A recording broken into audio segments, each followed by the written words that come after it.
Originally been elected on a slender majority of 582, I certainly understand we have to accept the outcome of democratic elections, however narrow the margin. But I have to admit I was surprised by the Leave result in the West Midlands, given that the region is in substantial trade surplus with the EU.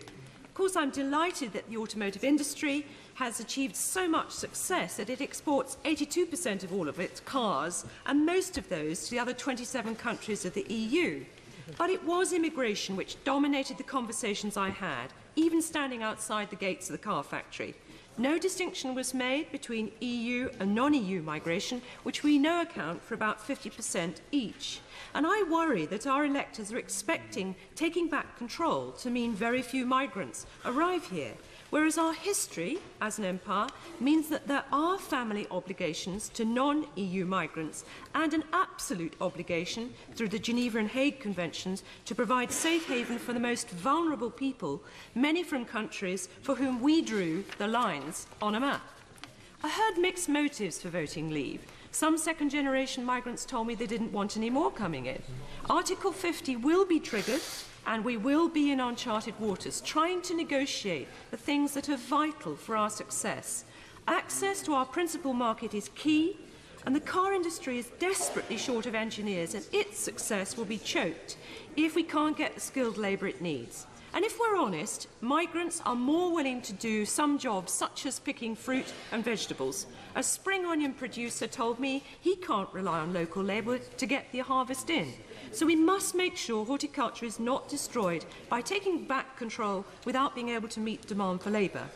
They are much easier to exploit in terms of conditions, in terms of hours and everything else. And I came up against, Kevin, an example of this in 2009. I was out campaigning outside Peterborough Cathedral, and I met a 16-year-old girl who'd applied for a job on a packing line, you know, where they get broccoli and they put cellophane round it, and it involved quite a lot of hydraulics and moving parts. And she told me she didn't get the job because she couldn't speak Polish, and there was a hell of a row. Those who come, they do work.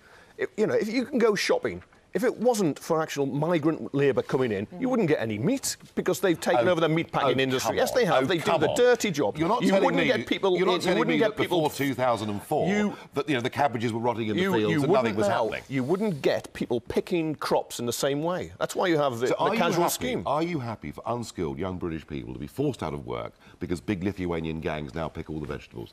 Is that good for our country? If you phrase it, big employers. If you phrase it like that, no. Warrington makes of all this. Marky, what do you think? Are our boys in blue? Are they doing the right thing, following the law? Unbelievable. What a complete waste of time, honestly, and resources. How can anyone take this? I mean, she's saying it exactly how it is. I mean, I like the fact the first caller you had tonight, Kevin. Mm-hmm. He's the only one so far who spoke sensibly. I don't know where it's planned the others two are from, certainly not on Earth. Well, we all have views, Marky. We all have views. I mean, it's a very democratic programme.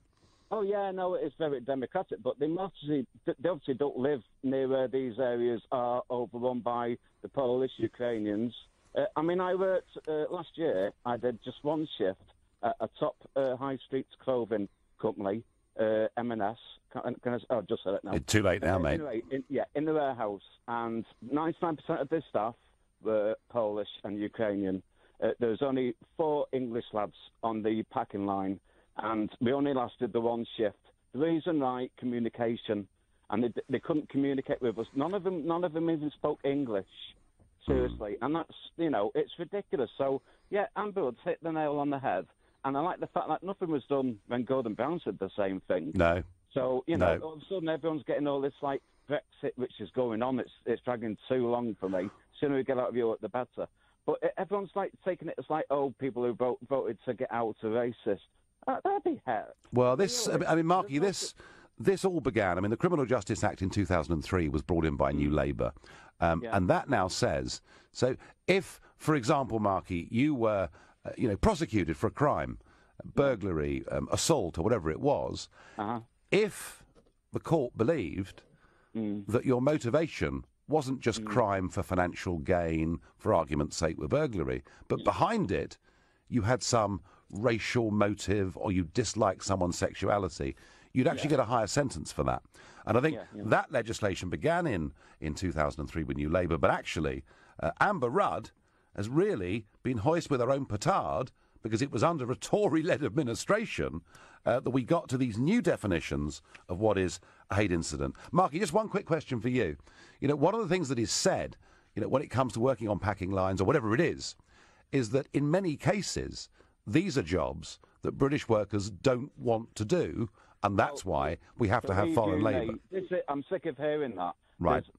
We're capable and we want to do anything. The fact is, I mean, here in Cheshire, I mean, you know, you're very, very lucky that the high unemployment rate is for the English, because the jobs have been took up by, you know, I mean, I'm not racist. I mean, I am a proud supporter and member of UKIP, and I want to be more active in that as well. So we'll see how that goes in the future. I mean, I'm highly honoured to be speaking to you, because my... Sweet of you, Marky, and I wish you luck with future employment, and thank you for your contribution.